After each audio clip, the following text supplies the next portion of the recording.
Is the Denver Broncos offensive tackle position in a better place going into 2023 than it was last year? With the addition of Mike McGlinchey, there's a strong case to be made, but what about the depth behind him and Garett Bolles? You get that on today's brand new episode, Locked on Broncos. You are Locked on Broncos, your daily Denver Broncos podcast. Part of the Locked on Podcast Network. Your team every day. What's happening, Broncos Country? Welcome into a brand new episode of Locked on Broncos, your daily Denver Broncos podcast, part of the Locked on Podcast Network, your team every day. Thank you so much to everybody in Broncos Country who tunes in and makes us your first listen of the day every single day, whether it's on your favorite audio podcasting platform or whether you watch on YouTube. Make sure you subscribe and you follow for free so you never miss out on an episode as soon as it's made available. The build-up for the NFL draft continues, but we have to take a look leading up to the draft at several other positions in our state of the Broncos, post-NFL free agency, pre-NFL draft. We have you covered every step of the way. I'm your host, as always, Cody, Roark, Broncos reporter for Mile High Sports. Joined alongside, as always, by my co-host and my good friend, Sayre Bedinger, site expert, predominantlyorange.com. Sayre, I mean, we have this state of the Broncos outlook left to look at here, offensive tackle, and then we have interior offensive linemen. And then you know what? Hey, the NFL draft is going to be here. Everything is set for Sean Payton, for George Payton going forward. And I tell you what, the offensive tackle position for the Broncos, a very, very intriguing topic of discussion considering everything that we know. The offense is going to change. They're looking to build a power run style of offense that will allow Russell Wilson to open things up in the passing game. And it's all going to start with Garett Bolles and Mike McGlinchey.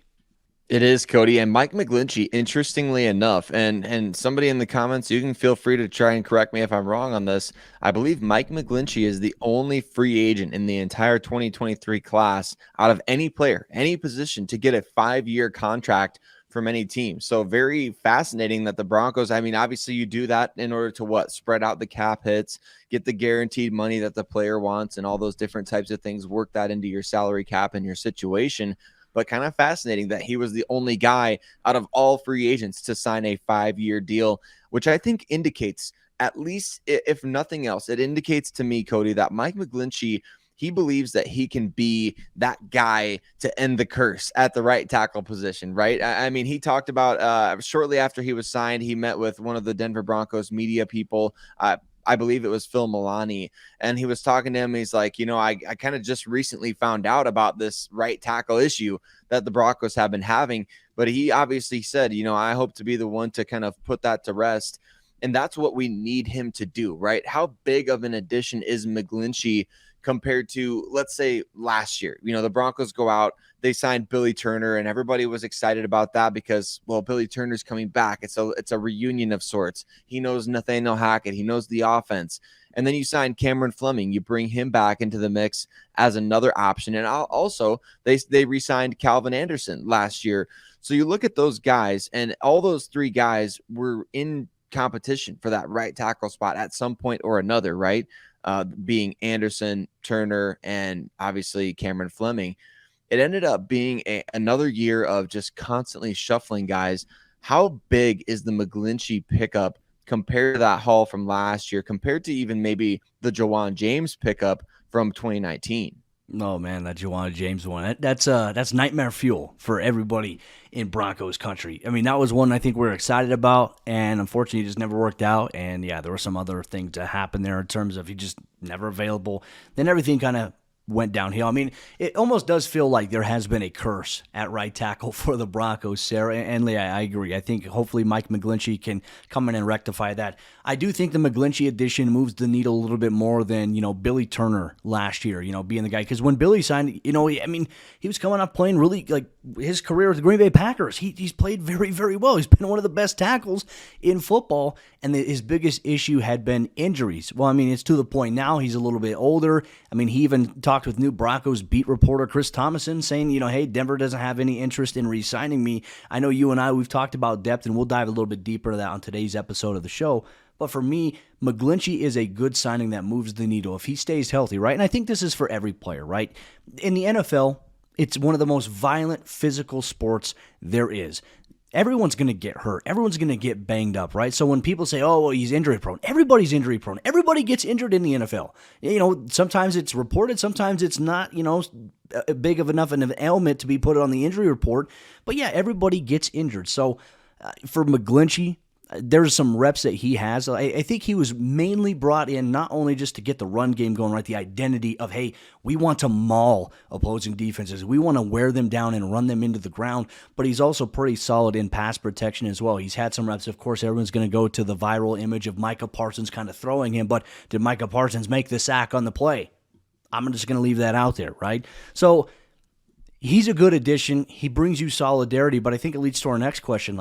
Where's Garett Bolles coming off of his major injury he had last year? Obviously a broken leg. It's just a freak incident in that Week 5 overtime loss to the Indianapolis Colts. That's really where things went downhill for the Broncos. It kind of set the tone for the season. Bolles is coming back, despite there being some early trade rumors that were put out there. He is back in 2023. And look, if these two guys are healthy on the outside, Sayre, I think that you can maybe make an argument. Denver might have a very, very good, maybe a potential top duo at the offensive tackle position in the NFL. I think you really could make that argument, Cody. I do, especially when it comes to the running game. We know these guys are going to be physical. We know they're athletic. We know they can get out in space. We know that they're going to be able to really do what I think Sean Payton wants to do. And of course, you get those trade rumors with a lot of guys who are, their cap hit for the season is really high, and the dead cap is at a point to where it's like, if you move on from the guy, it's not so bad. The guaranteed money's almost all out. Those trade rumors are going to come up regardless of the player or position pretty much every time in those circumstances. So I think the perception of this position changes with Sean Payton and his staff coming in, though, Cody, because now Sean Payton, which assistant has he talked up more than anybody else on the staff? Well, it's been offensive line coach Zach Strief, right? And he's talked about his journey from going as a, play-by-play guy or color commentary guy in football media to now entering the coaching realm kind of on his own. Like he was kind of getting the itch to do so. And when you watch Zach Strief and those Saints teams from, days past play, that physicality is there. And that chip on the shoulder is there because remember, Zach Strief was a late round draft pick. He wasn't probably supposed to succeed in the NFL. Came in, worked really hard. He knows how to do it. He knows how to do it right. Cody, I think he's going to be able to put these two guys, McGlinchey and Bolles, in a position to, like you said, to potentially be one of the best offensive tackle duos in the NFL. Of course, we need to talk about the elephant in the room, which is, can they stay healthy? Bolles coming off the big injury. I know McGlinchey missed some significant time in 2021 as well. So it's a fascinating situation here where on paper, the Broncos look really good at the starting position. But of course, the perception is going to be these guys have to, in terms of their pay grade, in terms of what they're making, guaranteed money, cap hit, all those different things, these guys are going to have to perform at an extremely high level and live up to some pretty lofty expectations. Well, and with that, those high expectations, the ability to stay healthy is key. And that leads us to, what about the depth behind them at the position? If one of them were to suffer an injury, is the depth good enough for the Broncos as it stands here today? You'll get that on today's episode, Locked On Broncos. This episode is brought to you by our friends over there, FanDuel Sportsbook. Grand slams, no-hitters, and double plays are back, and there is no better place to get in on the MLB action than FanDuel, America's #1 sportsbook. That's because right now, new customers can step up to the plate with a no-sweat first bet up to $1,000. Just go to FanDuel.com/lockedon, sign up, place your first bet, and get up to $1,000 back in bonus bets if you don't win. Don't miss your chance to get a no-sweat first bet up to $1,000 when you join FanDuel today. Just go to FanDuel.com/lockedon to sign up. FanDuel, official partner of Major League Baseball. Is depth a concern at the offensive tackle position for the Denver Broncos? We're talking about that here on today's episode, Locked On Broncos. Drop it in the comments. What do you think? Are you fine with the depth right now at this position, or do the Broncos need to go out and make some big moves? Because, Cody, we saw in free agency, we've seen it unfolding.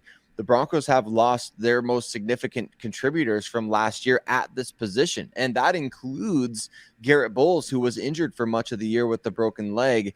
Calvin Anderson, he left. He went to the New England Patriots on a 2-year deal. Big congrats to Calvin on that, by the way. Hope we get a chance to see him starting for them at left tackle at some point.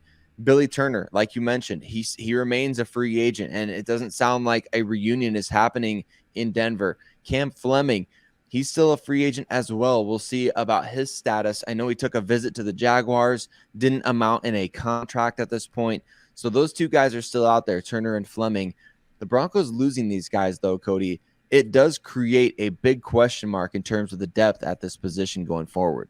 And I think that's the biggest thing, right? If there is an injury and you need a guy to come up and start, is it good enough? Can the Broncos sustain what they want to do on the offensive side of the ball? Because I felt like last year, as much of a turnstile the offense was, the rotation at offensive tackle was never set in stone. Look, Calvin Anderson, in my opinion, got shafted by Butch Berry. Butch Berry wasn't a great coach, and obviously a lot of players felt the same way about him. The moment he was fired, there was some celebratory stuff going on in the Broncos, despite how bad the season was going for them. Aside from that, Sayre, you look at some of the depth options that they do have, some of the names right now as we're talking about this episode here today. You have Isaiah Prince, who I think probably is the more intriguing backup name right now to keep an eye on, the guy who could be one of those key guys behind a McGlinchey or a Garett Bolles. He does have more starting experience than anybody else right now in terms of backups. But for him, even his sample size is very, very small. So he is a guy that, maybe you take a chance on and you maybe develop a little bit. Maybe you have a chance that if he were to go, if someone were to go down, he can elevate himself up. You look at other guys as well. Will Sherman, former CU buff, made on the practice squad, got elevated a little bit last year as well to the active roster due to some of the injuries that were happening there. And then you take a look at Christian DeLauro, and you have Hunter Thedford. Two guys that really nobody even knows anything about here for the Broncos. Guys who don't have any experience at all in the NFL from a starting standpoint. To me, Sayre, that is a concern. You bring in a new offensive line coach in Zach Strief, right? And this is his first time as the main guy, as the main offensive line coach. He was an assistant offensive line coach previously before now taking the promotion here with Sean Payton to be the main man for the job. So this is a big task for him as well. Not only ensuring that Garett Bolles and Mike McGlinchey and the rest of the offensive line play at a high level, but it's that the backup options behind them continue to develop while they're not getting playing time, not getting regular season reps. To me, I am very, very concerned about the offensive tackle depth right now just because the lack of experience overall. But then I think, when we talk about in our mock drafts that we throw out there, like, Blake Freeland, a guy that I've selected several times in my mock drafts, if available at 67 or 68. People say, well, he doesn't have any experience in the NFL either. That's true, but I feel like from where he's at in terms of what he was able to do as a key starter and contributor at BYU, he's got a little bit more experience to cut his teeth in the NFL, to be ready for that in the event an injury does happen. So for me, I'm very, very uneasy when it comes to the depth right now at offensive tackle just because of the lack of experience. And look, I think if we're talking about question marks, Garett coming off of a major injury, I know he's made tremendous progress, but we don't know what we know until we see the on-field stuff, till we see how these guys are doing in training camp. Can they stay healthy throughout training camp as well? What about the preseason, leading up to the regular season? Can they stay healthy? There needs to be a good plan in place, and I'm sure that Sean Payton, I'm sure that Zach Strief, I'm sure that George Payton, they've talked about it. Here's what we need to do in order to be successful. And if this doesn't work out, if we lose any guys to injuries, here's what we're going to do. We don't know what that is, but I'm curious to maybe ponder what those conversations could have been like. I am too, Cody. I'm excited to see what they do at this spot because this question about depth and whether or not the Broncos even have it, it goes beyond just 2023, doesn't it? Obviously right now we're looking at, okay, Garett Bolles or Mike McGlinchey get injured. What's going to happen at the tackle position? What are they going to do? Well, what about beyond 2023, right? Who's going to be the starting left tackle after this year? Like we've mentioned, there's been some trade rumors with Bolles. Obviously, there's the injury from last year that's factoring in. He's going to have another very high salary cap hit next year and a lot lower of a dead money hit, which means that the Broncos will be able to save a lot on their salary cap space by moving on from Bolles or extending him or whatever. So that situation remains very firmly up in the air. I think McGlinchey, you have him locked in as a long-term option now. But in terms of depth for this year and beyond, it's really lacking right now. Of course, in the proven department. And Will Sherman, we know he was a draft pick of the New England Patriots. Isaiah Prince, he was a draft pick as well out of Ohio State. So these guys they're not like, they weren't just floating around in obscurity, right? They were drafted. Did you know something interesting about Isaiah Prince? Hit me. I want to know. I discovered this as well. Initially, drafted by the New Orleans Saints, but then subsequently traded to the Miami Dolphins. How about that? See, I mean, it's the tangled web that we weave this time of year. So maybe there's more to Isaiah Prince than meets the eye there. I know he played at Ohio State. He's got the physical traits, right? These guys have the physical traits. They can be out there and stand out there and look like they belong, right? But it's now going to be a matter of player development and coaching. Can Zach Strief maximize these guys? If the Broncos say go into the draft and they say, hey, we're going to get you a tackle, and they bring in somebody in round 3 or remember round 4, like George Payton kind of joked at the scouting combine in the interview with, I believe it was Ryan Edwards and Benjamin Albright, where he's like, hey, if you can find me somebody in round 4, that's awesome. At the time, he was speaking of the long-term fixing the right tackle position. Maybe there's a tackle in round 4 that the Broncos are like, hey, if this guy's there, we want him.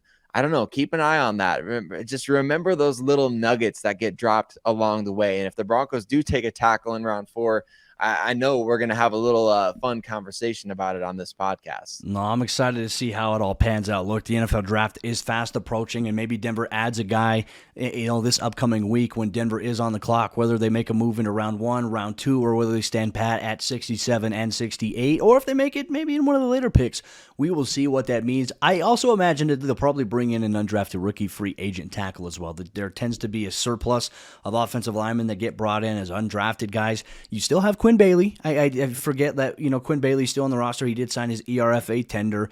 Played a little bit of tackle, can also play guard for you. I thought he actually did pretty well at guard when he had to step in last year for Denver, but he is an option for you. He's been on the roster since 2019. Oh, reliable Quinn Bailey. I love to see that because Quinn works his butt off. A good dude. See him all the time working at 6-0 strength with our good friend Matt McChesney. So we'll see what the Broncos do at the offensive tackle position. One thing we are going to ask to you and everybody in Broncos country, we're going to answer it ourselves. Is offensive tackle better right now for the Broncos going into 2023 than it was last year? You'll get that on today's episode of the show. Real quick, let me tell you about the Locked On NFL Scouting podcast hosted by the Draft Dudes, Kyle Krabs, Joe Marino. Bring you through everything you need to know about salary cap management, building your roster through free agency, or building through the NFL draft. They have you covered every single day, every step of the way on your favorite audio podcasting platforms or on YouTube. So make sure you subscribe or follow so you never miss out on an episode as well. Thanks for making Locked On Broncos your first listen today. Make Locked On NFL Scouting with the Draft Dudes your second listen. As we always do with the state of the Denver Broncos, our positional outlook after NFL free agency, leading up to the NFL draft, taking a look at offensive tackle. We always take the case to court. Is the Broncos offensive tackle position better going into 2023 than it was in 2022? We're going to answer all that. Just want to say thank you so much, Broncos Country, for tuning in and making us your first listen of the day every single day. Shout out to all the everyday listeners, everyday watchers as well. You make the show exactly what it is, and we appreciate you so much, Broncos Country. Sayre, I'm going to ask you, when it comes to the offensive tackle position, is Denver better going into the season than they were last year? I feel like there's a few ways we could look at this. I do like it better than last year, Cody. I mean, I'm going out on a limb with that, I think, just because of the fact that, hey, Garett Bolles coming off an injury. We just talked about the fact this team doesn't currently have depth. I like the starters better than I did at this point last year when we were all thinking, hey, Billy Turner, he's going to be the starting right tackle. Oh, wait, he hasn't participated in any of the offseason activities, and he's still dealing with an injury, and we don't know. The clarity on him got less and less, I feel, as the closer we got to last season.